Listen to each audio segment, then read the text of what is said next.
And there we go. Hello, everybody. It's Friday, it's midday, and it's Wow Ergonomics with me, Graham Coath, and Stephen Howe. How have you been, Howe? How have I been, Howe? Haven't heard that before. Yeah, actually, not too bad. I've struggled a couple of times recently with not being well. I think we've been a little bit erratic on our show, haven't we, with illness and coughs and sneezes and all sorts Shake of your vitamin tablets at you. At your tablets. I know we're back. So yeah, good, thank you. And pleased to be back after a couple of weeks away with you, holding the fort admirably in my absence, as you don't mind me saying. Absolute pleasure. You may notice I've now got a new sofa in the background. How's that? Okay, nice. Yeah. That's in case guests actually turn up. What, in person? Yeah, I can now house them on the sofa, and right. I've got another mic, so we've got two mics now. Okay. So that we can do it live, as it were, as opposed to dead. Thank you for anybody that's watching. I see a few people watching already, which is nice. Do say hi. There's obviously comment box on your screen. Do say hello. We'd love to hear from you. If you haven't watched Wow before, welcome to the family, and you can catch up on previous episodes of this at wowergonomics.com. Just uploaded the previous one, so you can go and fill your boots with that. Now we have two guests today, which means, unfortunately, I'm going to have to do this. Lose the branding. But you've seen it. You know it's there. Yeah. You know who it's sponsored by. And you said, Graham, with the comment section, it's really interesting because we've got two really interesting guests. So it'd be great to get some sort of audience interaction. And if people have got questions, we can bounce those straight over to the two guests. And there's Jodie. Jodie's there already. Look at that. That's lovely. It's nice. It's nice when people say hello. I always like that. So let's get our guests in. We have Gerald. Hello. Hi. Good morning. Good morning to you, sir. And we also have Massage Chris, who's saying hello. You're muted at the moment, sir. I love your crown. Is that left over from Christmas? In fact, the lights in the background, that looks all left over from Christmas. Oh no, we are alarmingly. We have the stuff up all year round. I have about 14 different sites of selections of Christmas lights that are constantly going on and off throughout the day and the evening. Wow, love that. Stephen's background is blurred. Yes, because there's no other way. Yeah. There you go. I'll set him up. You put him away. Yeah. Let's find out who our guests are. So let's start with Gerald. Do say who you are, sir, and a little bit about what you do. Yeah, thanks, Graham. I'm Gerald Whitehouse, director with Hub4. We are DSE specialists. So DSE stands for Display Screen Equipment. And there is legislation that was brought in 1993 that is mandatory. That means that if you employ people who work, more than 5 people who work at a computer, you need to comply with the legislation. And our business enables employers to deliver compliance in a straightforward way. Okay. And that's something that I've been doing since 1993. So without going on too far, do ask any questions you want about DSE, and I'll be very pleased to answer them. There you go. DSE, Display Screen Equipment. Indeed. Which to me, it sounds like a bit of an old term now. Display Screen Equipment. Yes. Yeah. Do you know what I mean? Especially as a lot of it is stuff that you carry around now. Yeah. Well, it is an embracing all phraseology. So it includes computers, obviously, display, screen, therefore tablets and mobiles. There are things that we use to do our work. And it was identified that by working with computers could be harmful if you don't do it in a proper way. And if you think about it, who has not at some time suffered an ache or discomfort from working too long at the computer? Well, and there's a man here to exactly, yeah, tell us just what kind of knots people get themselves in. This is what I've done again. Knots people get themselves into with that. Chris, tell us a little bit about you and what you do. Oh, hi. I'm Massage Chris. That's what I used to get called when I turned up at raves at 3 o'clock in the morning in the middle of the field. So I thought I might as well stick with it. My job is mostly just taking away pain. So I fix people when they're broken. And so they can go off and have fun and then come back and tell me what mischief they've been up to, which always seems like a good game. I've been quite lucky over the years. We've worked with a lot of very funky clients. I've toured with bands like the Spice Girls and Faithless and Groove Armada. Feeder, Kate Rusby is a favourite. She's a nice lady. We've also worked in Formula One. So mostly my job has been, over the years, has been looking after people in their homes and making them feel lush. But these days, of course, like all of you, lockdown was fun for us because we couldn't do our job. Because even though my arms are very long, I couldn't actually reach everyone, especially at the other end of the screen. So we now teach people how they can help themselves so they don't need me. Wow. Listen, what great bunch of people that you've manipulated over the years. Are there any particular stories that you're allowed to tell from your days on the road? Probably yes and no. I think my favorite rock and roll moment was we were doing a gig for Faithless in Shepherd's Bush Empire in London, and the lead singer, who unfortunately now has died of cancer, Maxi Jazz, he went on stage with the band, did 3 songs, came off stage. I did him an Indian head massage for a whole song, and then he went back on stage and carried on. And I've never felt more rock and roll, because and I have no right to be in that environment. I'm like strictly amateur hour here. So there's something that sometimes you get a real buzz off doing something that you have no right to be, or that you're just lucky. Yeah. I think that's a tremendous story. Look at that, rock and roll, brilliant. What I'd love to see, I might put you in touch with some musicians. I do a music podcast as well. I might put you in touch with some musicians after this. What I'd love to see is someone actually bring you on stage to do the Indian massage during the song. I think that would be perfect. And then it would be educating the audience at the same time as them being entertained. I think that would be. I think that sounds like a jolly good idea. I mean, I used to do it with DJs, but that was in fields at 3 o'clock in the morning, and I'd be sorting out their shoulders, and they've been doing it on the decks, and that was quite good fun. A little distracting, but I quite like the distraction. I played in samba bands over the years. I'm quite used to people jiggling around underneath me. That's all right. It doesn't bother me at all. Wow. We're going to come back to this in a minute. Graham, I saw you as soon as Chris started to reel off those musicians. I just looked at you, and the eyes just lit up with like Faithless, Groove Armada. It's just like you're in your element there. Groove Armada are actually playing. Give them a little push. They're playing a festival right down the road from me at Dillington soon. Skirmish. They're very, very good live as well. It's such a nice bunch of people as well. Are really charming. I probably got my best tip off a musician. I got a sort of 20 quid tip. This is 25 years ago. Off the lead singer of Groove Armada. I'm fond of them as people. It wasn't about the tip. It was just a very nice surprise, really.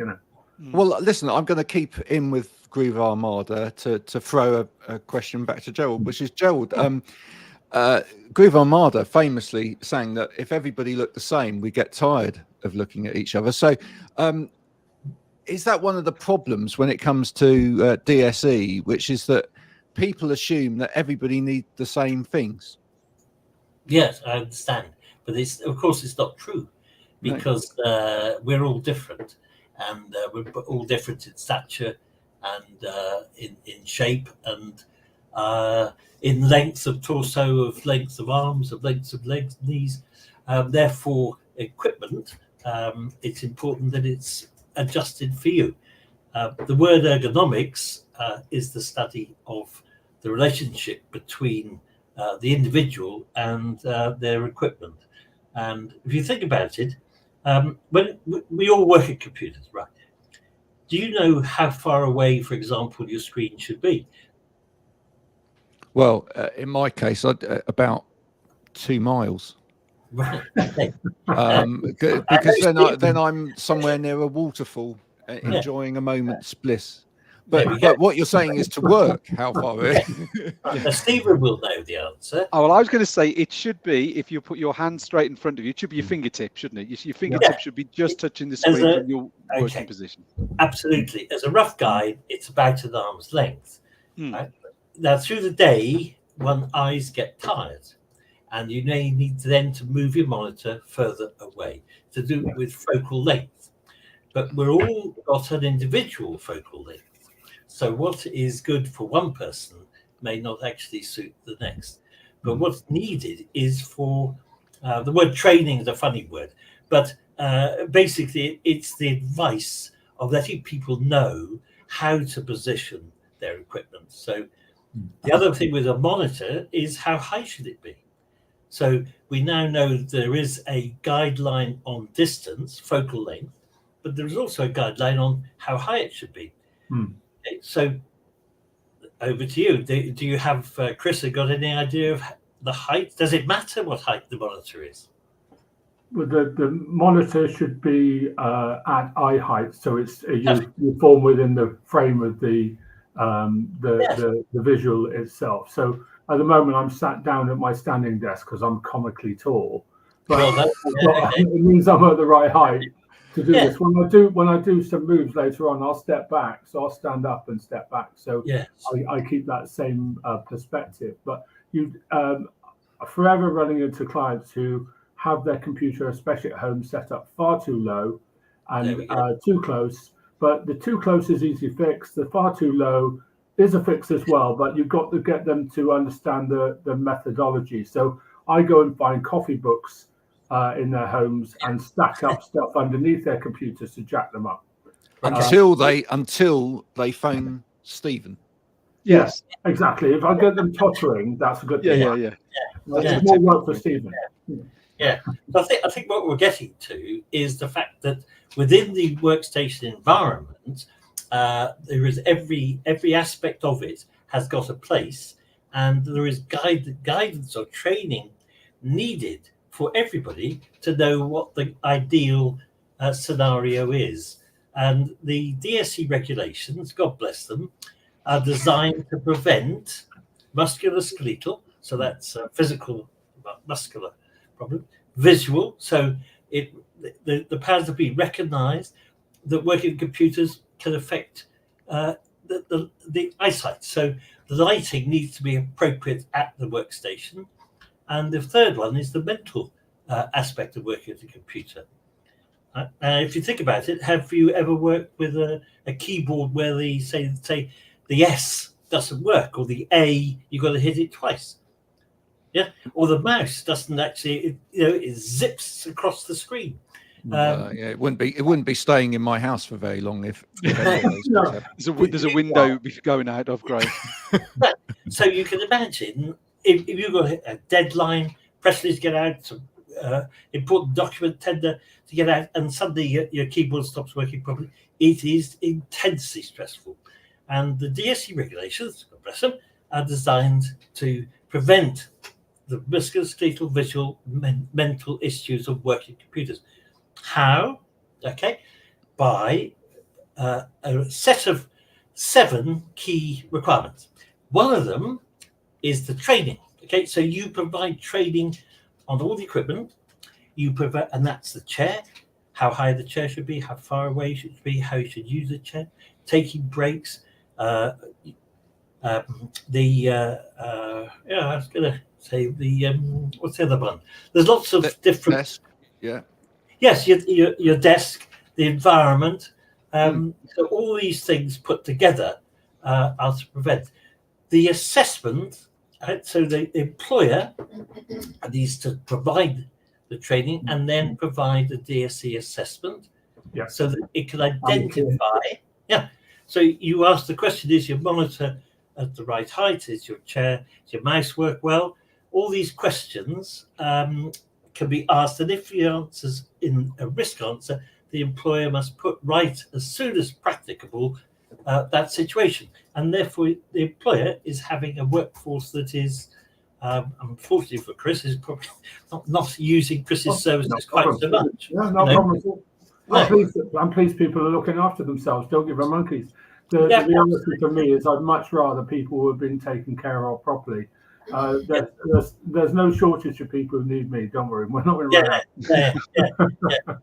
Well, and I think even if people do know how to use stuff, they don't necessarily. I think it's.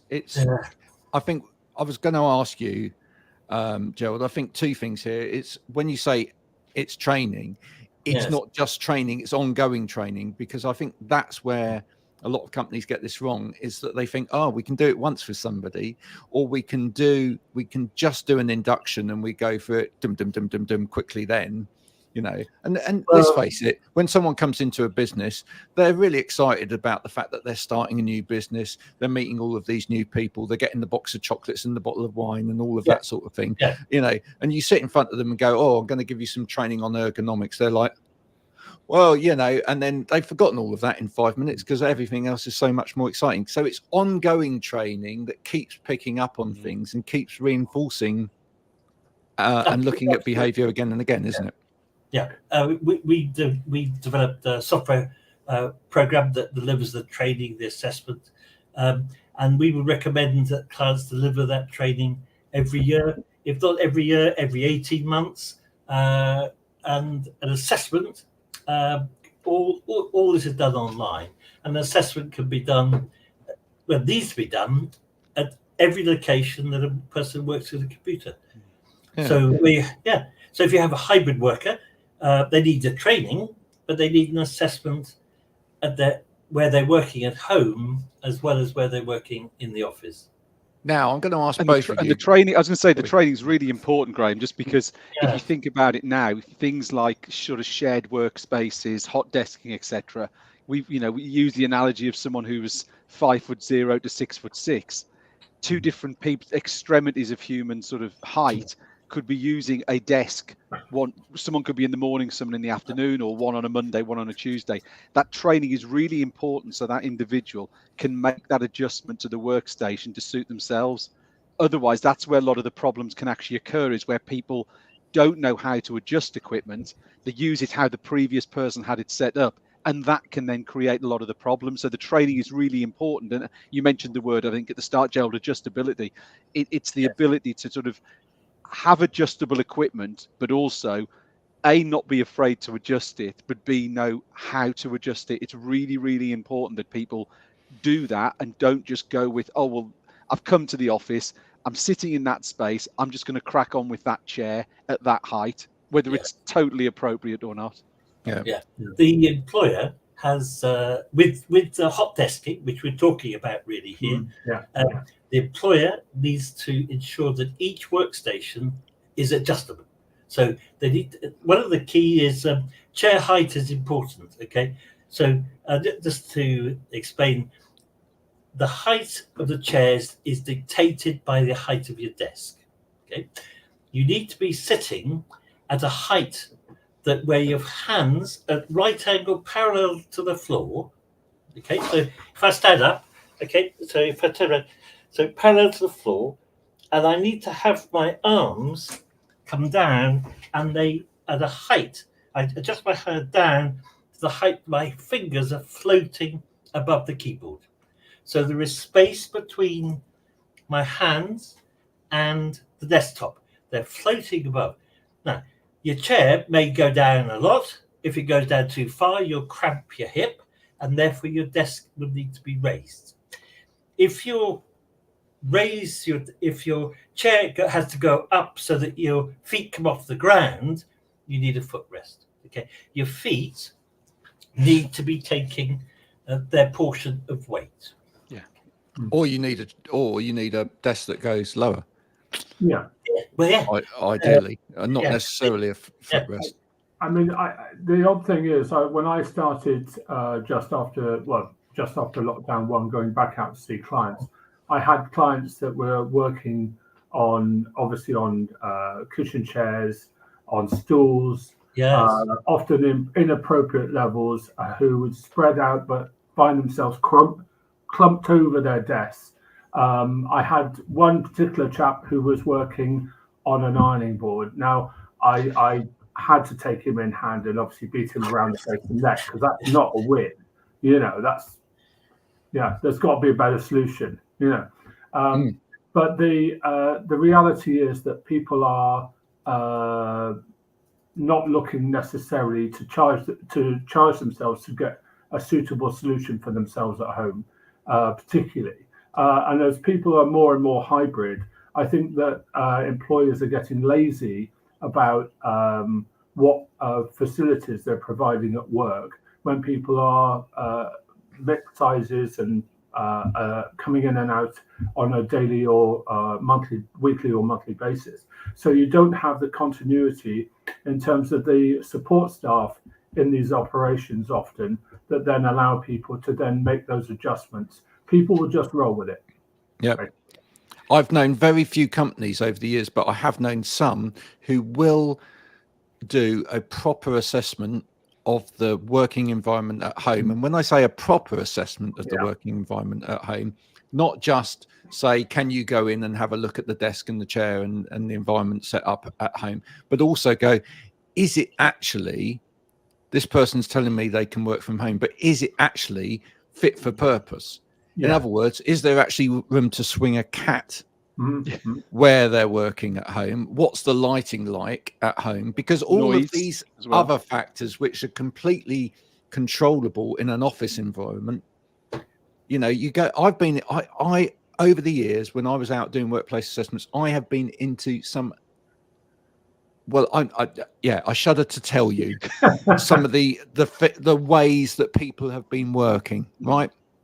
I mean, I can remember vividly going to see one person that was working for a large bank in London, but they'd been sent home during COVID or whatever, and I did an online workplace assessment with them, and they'd been recommended by a physio or whatever that they needed a sit-stand desk or whatever, and when we panned around the room, it was like, here's the end of the bed. There was a shelf that was hung off of a radiator, which is where they had a laptop that they were working on. And they went, there's the kitchen, there's the bathroom, there's the door. That was it. There was, and over the years, the amount of times I've been told, oh yeah, this person could probably do with this, this and this from a triage. And then when you get there, it's like, there's no way you're going to get any of that in here. No. You've got to find another way of working. So there's a practicality that comes into it as well, isn't there? Exactly. You've got to work within the limitations of, and sometimes it's all possibly better to say, well, actually get out of your house and go down a local coffee shop. There's actually better room to work there than there is here. The DSE assessment carried out at home should flag up these problems. If equipment is needed, it is for the employer to provide. If the environment is just unsuitable, that it is unsuitable to work from home, then that person should not be entitled or allowed to work from home. The law is very woolly on this at the moment, though, isn't it? Well, the provision of equipment is clear. The employer pays. The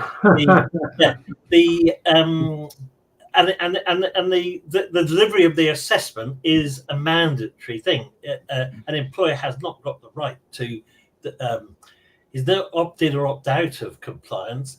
If you drive a car, you tax, you insure.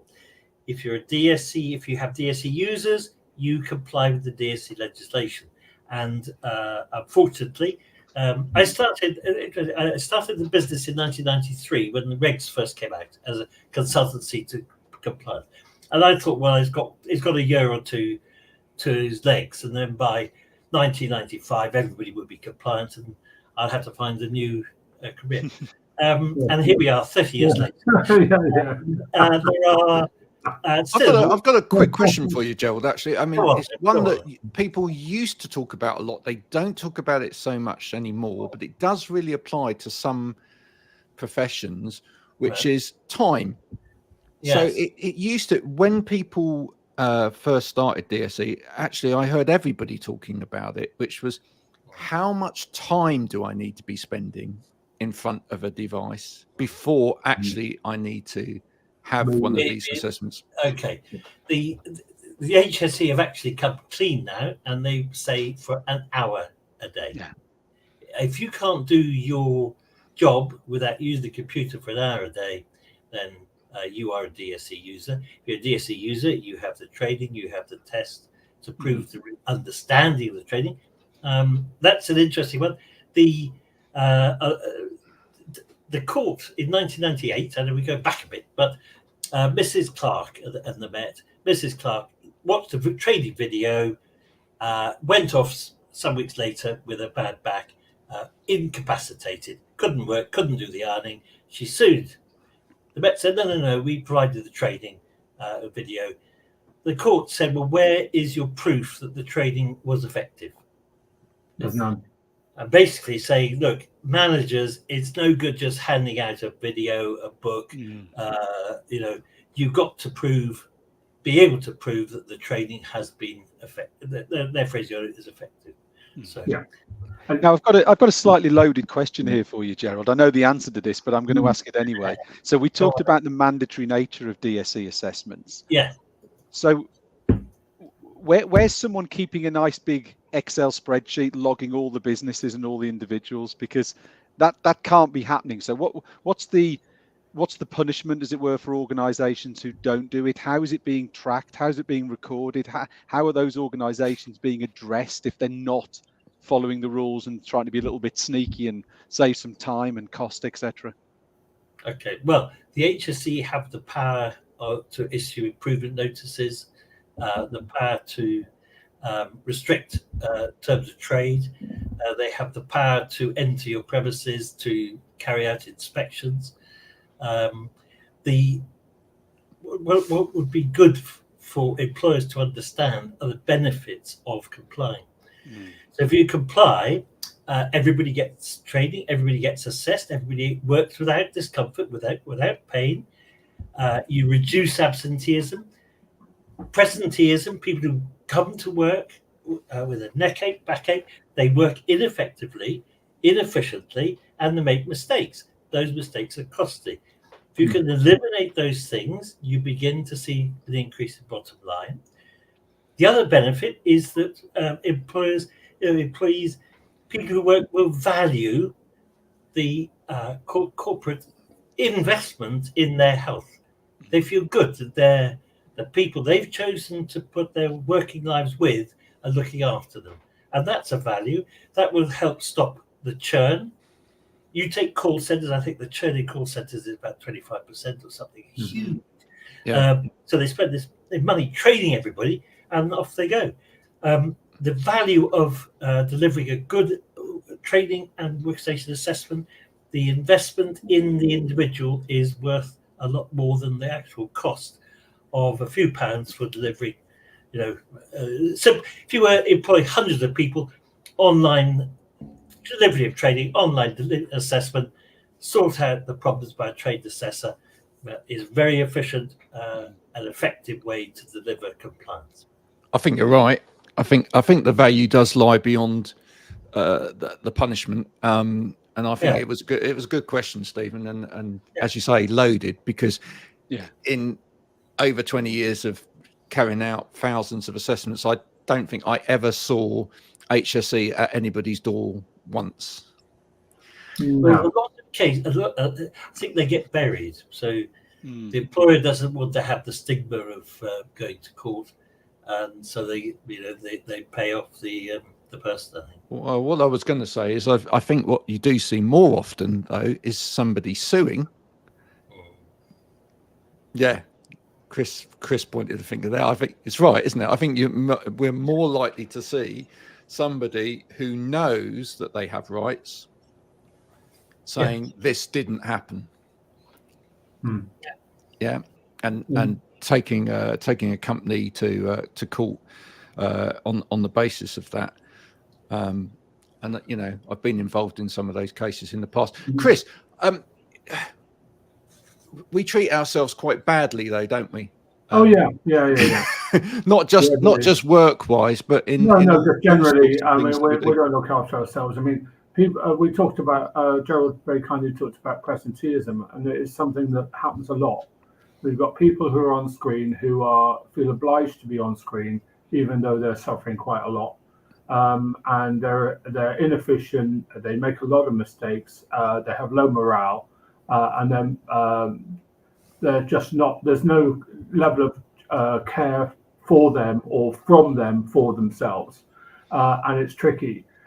People are spending far too long sat in one position, not moving. In the winter, it means they get cold and inefficient. In the summer, it means that they're just sat there broken, and you've got to keep your focus high. So in order to keep your focus high, you've got to really get up and move every 45 minutes. And I encourage people to get out of the room, to go outside and have a cup of tea, or to the water cooler is okay if you're still in the office, but actually get out of the building, change the pressure upon yourself, change the viewpoint on your eyes so that you give your eyes time to rest and recover. You know, a bit of sun or rain, frankly, on your skin will boost you up your vitamin D and will give you better longevity throughout the day in terms of your oomph. Yeah. It's just little things that you can do. I mean, when we do these kind of events, for people, we're as with what you do, Graham. I love sending ergonomicists. I'm getting that word wrong again. I apologise. But I love sending professional ergonomics into companies and into people's homes because they get the truth rather than just a fabrication or a set of numbers. If you get somebody who interacts with you, they can put you right on so many things, and they can save your blushes, and you end up with a lot more knowledge that applies to your situation and your environment, which is fantastic. So I love sending ergonomics in to look after people because it just does such an amazing job. I can't colour. We talk about ergonomics on some of our courses, yeah, but as much as we talk about that, it becomes quite a dry thing. And I think where it scores is when you actually get the actual bottom line from somebody where they give you the skills that you need, and more especially the knowledge around it, which it allows you to then inform people in your own circle, in your own family, in your own network, your friends, that what they could do to support themselves as well. It's a really nice knock-on. Oh, I agree. I've got a little tip for everybody. You talked about, Crystal, about the eyes, you know, about getting tired and too much light is as harmful as too little, matter of interest. Yeah. But once computer screen makes your eyes, they can get red eye and also very dry. So this is a tip, a 20-20-20. So every 20 minutes, look at something 20 feet away for 20 seconds and blink. Okay, so 20-20-20, yeah, and 20 feet away. It can be a person, it doesn't really matter, but you will refocus and refresh your eyesight, and then you get back. One more, just another one which everybody could use, and this is called the micro break. So I'll go through it once, and then you guys can do it. Right. So I'm going to bring my tips of my fingers up to my eyelids. I'm going to close my eyelids, tips of my fingers, a gentle pressure. 5, 4, 3, 2, 1. Break. Okay. Nice and easy. Right. Now, have we ever done this? Yeah. Right.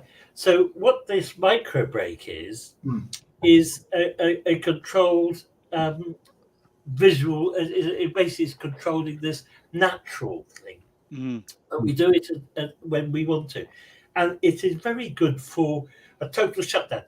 When we work under pressure and deadlines, then this little micro pause can be wonderful of just refreshing your brain. No, totally agree. Yeah. Now, I have a question for everybody here. Okay. The thing is, over the years when I've been to see people, there's always someone when you go and see them. And I know what you're saying earlier about, you know, sitting with your arms like this and whatever. There's always one person you go and see that will say, now you're going to tell me how to sit, aren't you? Yeah. Right. And they go, but I don't sit like that. And they say, I sit on my legs, or I sit like this, or actually I like to sit like this, etc. Because actually it's more comfortable. Mm. And I think one of the problems has been, and I'd love to know your kind of opinion on this, but I think one of the problems has been over the years for some people that all of this DSE, etc., it sounds like you're being told off. Yeah. Or it sounds like you're being told what to do, right? And I always like to, I don't think I did when I first started, and then I realized very soon that because of the wonderfulness that is human nature, this probably wasn't a very good way to go. Trying to tell those people to sit in the right way or do this or do that isn't going to go down particularly well. So I used to like that as a challenge, because I used to think, what are they actually showing me here? What are they actually telling me might be going wrong? Yes. Is this more information? So, for example, I used to be able to go in an office, and if I saw that one side of a seat was worn out at the front, I could say to that person straight away, I know how you sit. And I know why you're sitting like that. And they go, really? They go, yeah, you've got tightness around your glutes, and you sit with one leg underneath you, because actually by doing that and tilting your pelvis, you're releasing that. And they go, yeah, that's what I'm doing. And I think if you can start with where someone's at and work back, that really helps, doesn't it? Oh yeah, makes it much more real, and it makes you look sometimes clairvoyant when you're really not. I mean, I've done my job for 37 years, and I can put my hands on people, and genuinely, I don't think about it very much before I put my hands on people, and they'll go, how did you know the pain was there?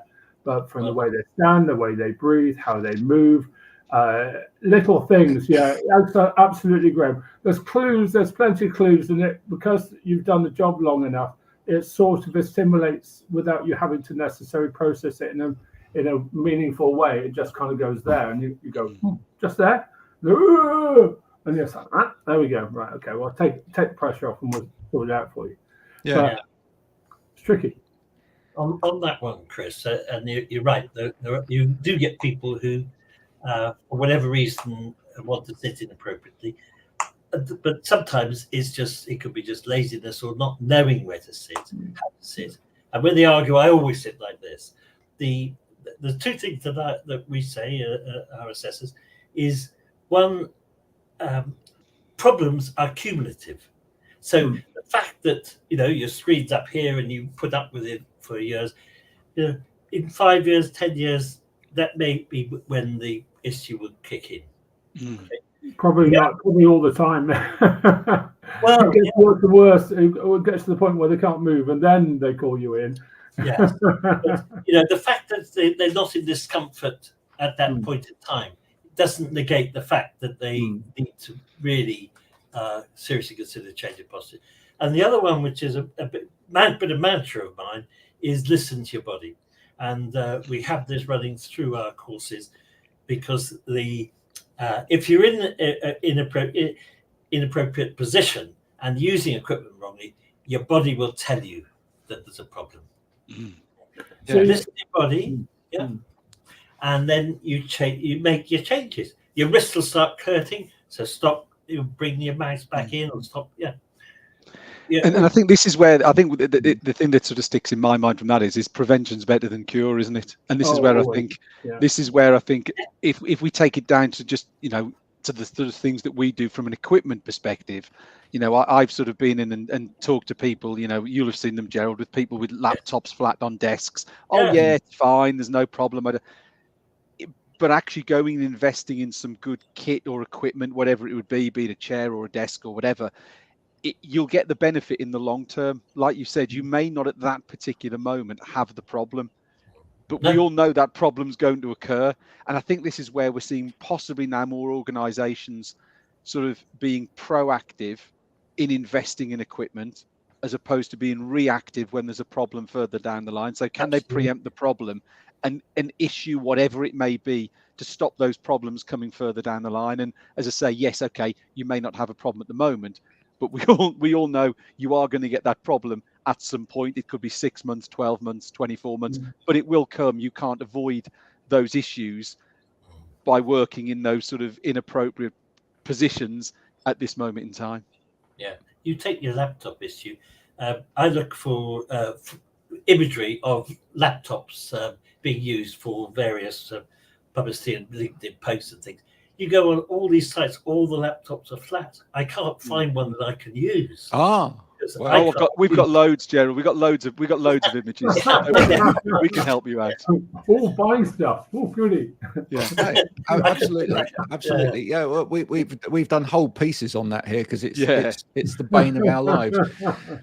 But it's interesting because, and bringing it right back to DSE as well, it's interesting because really, the fact is that although we say, you know, we need to be making all of these adjustments to work with all of this equipment, it's the equipment's fault, right? And I'll say that because ultimately we shouldn't necessarily be sat at, and I'm being contentious here, but we shouldn't necessarily be sat at 90 degrees to a desk or whatever. But you know what we've done over the years is we've designed desk equipment and working equipment that we work at desks, not for us, for computers, right? Okay. Because a long time ago, before there were such evilness, we didn't work at desks that were flat. We worked at things that were at an angle, and we actually sat a little bit further back. Right? But suddenly we developed these deadly things called computers, and all of us, or before that maybe typewriters, and all of a sudden we had to sit to stop them coming off the desk. We couldn't put them on slope desks; they just slid off.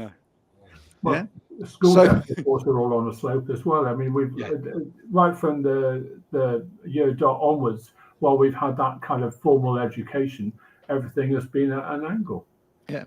Now, interestingly, in Holland, Stephen, I was once invited to go and see the some of the forces in Holland, and they work in control rooms where everything allows them to work at around about 132 degrees. So they're actually sat back, but the monitor is there, their head is supported, and their working environment comes around them.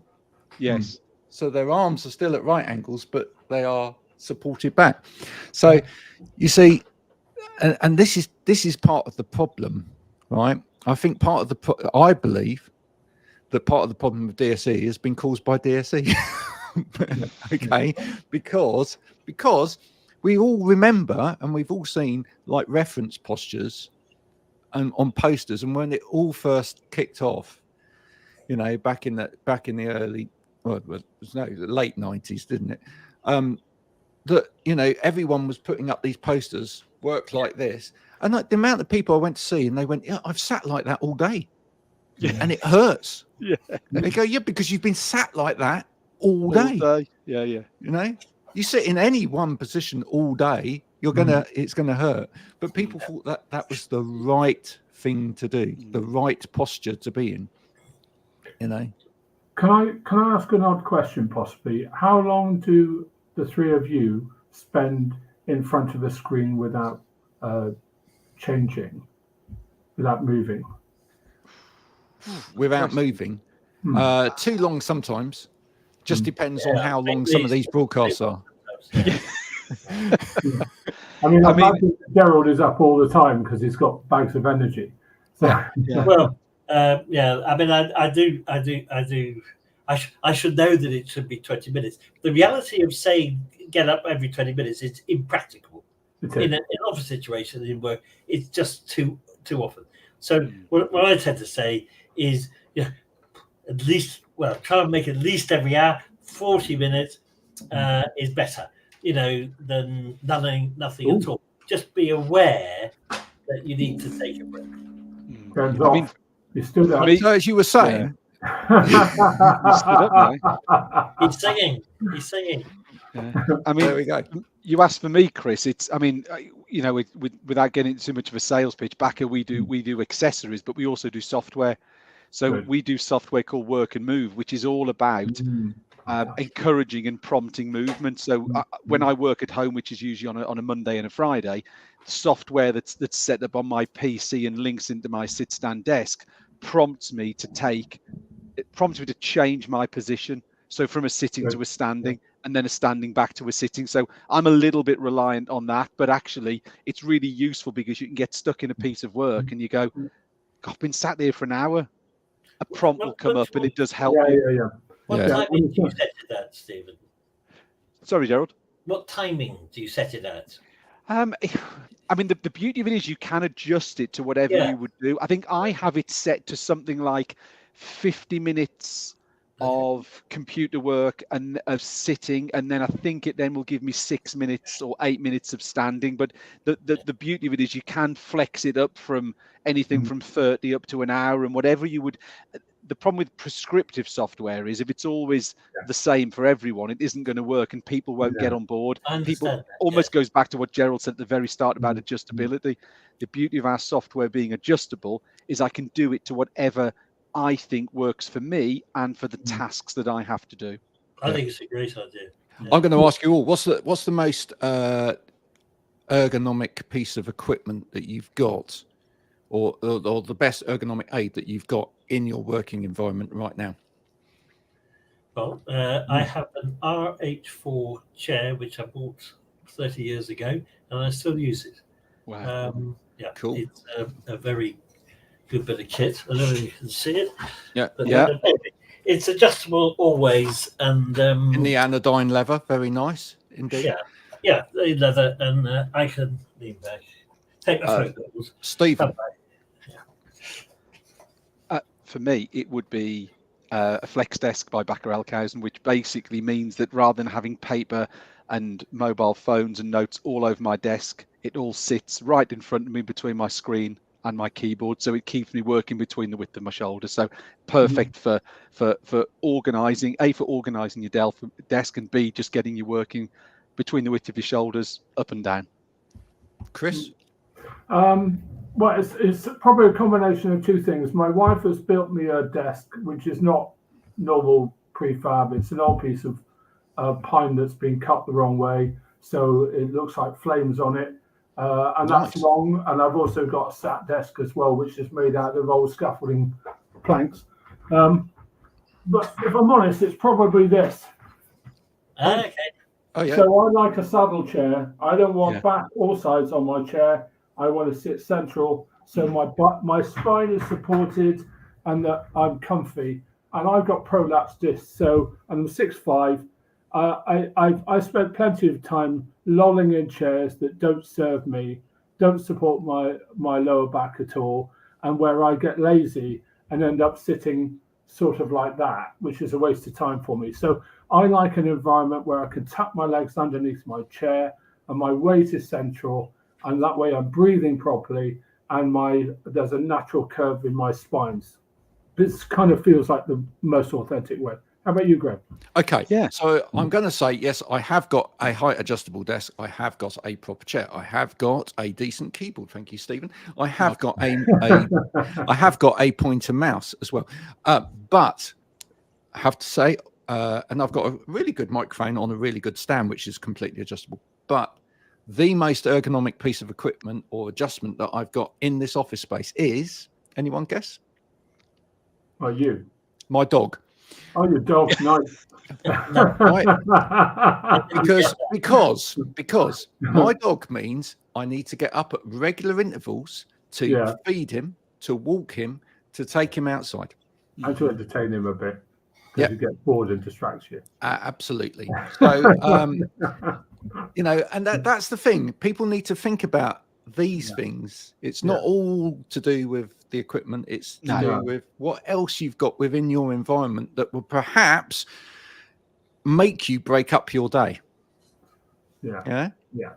You know, over the years, the amount of times after an assessment, I've actually put in the report, this person is going to, I'm going to move the stapler off their desk because they do all the stapling, and I put it over the other side of the room. So they have to go to the other side of the room to do the stapling. Yeah. Right. Get up, move.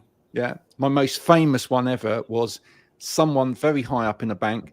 I actually took money from them because they told me that their main motivation was money, and I gave it to their secretary, and I told them to use that money for the next week to buy them a coffee at the cafe that was downstairs in the building, and then ring them to tell them it was there. Nice. Because I said, you're either going to lose that money or you're going to have your coffee. And it made them go and have their coffee. That was actually in a written DSE report. There we go. The nice thing about that is that there's it's finding habits that support the things that you want to do, that actually give you the clarity or the unconscious moves that you need, that just gets you out of your chair and going there to do something. One of the things I've got for you guys today is a move to help concentrate. I've got lots of moves. If you left me alone to this, I would just spend the entire hour waving my hands around. So I apologize for that, Joe. But it's really nice to get something where you get real clarity really fast. So what I'd like you to do is rub your hands together. Now, hold on a minute. I think we need a bit of. Oh, do you? Are you sure? Okay, that's fine. You take your time. Here we go. So we're going with the shoes. Wait for it. Right, there we go. Right. Got it. So rub your hands together, get some heat into your hands. Well, he's on it now. Now, what I'd like is smoke and flame. So if you've managed to set light to your offices, you get extra brownie points from me. Okay? So get some real heat into your hands. What we're going to do in a second, right, like it, good work, girl, is get these hands on your face. So what you're going to do is shut your eyes, take a couple of deep breaths in, and take these hot hands and stick them on your face. So when you're ready, go.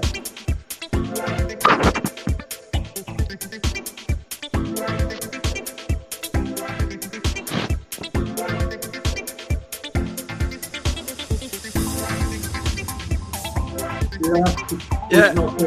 You get that real clarity of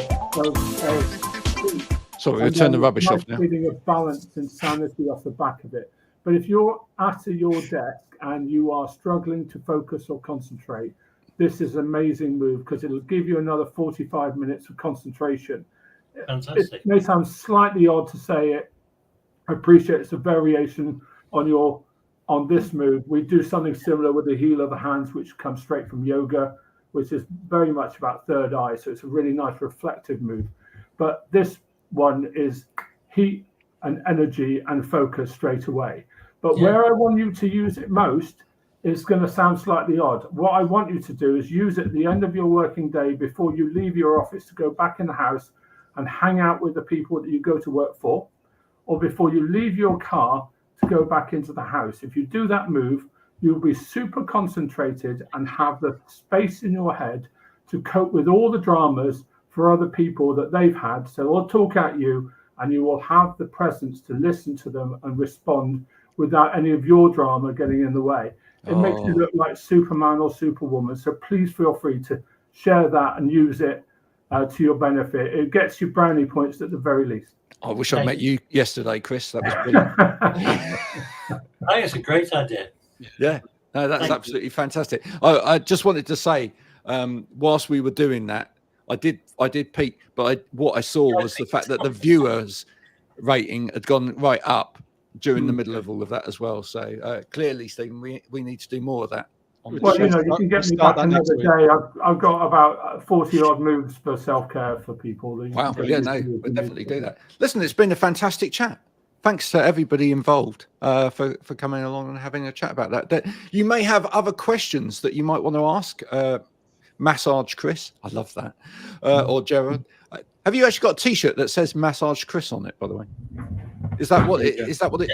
Yeah, there you go. I thought so. Yeah. I've got a T-shirt underneath this with "Massage Chris," but it's blue. Yeah.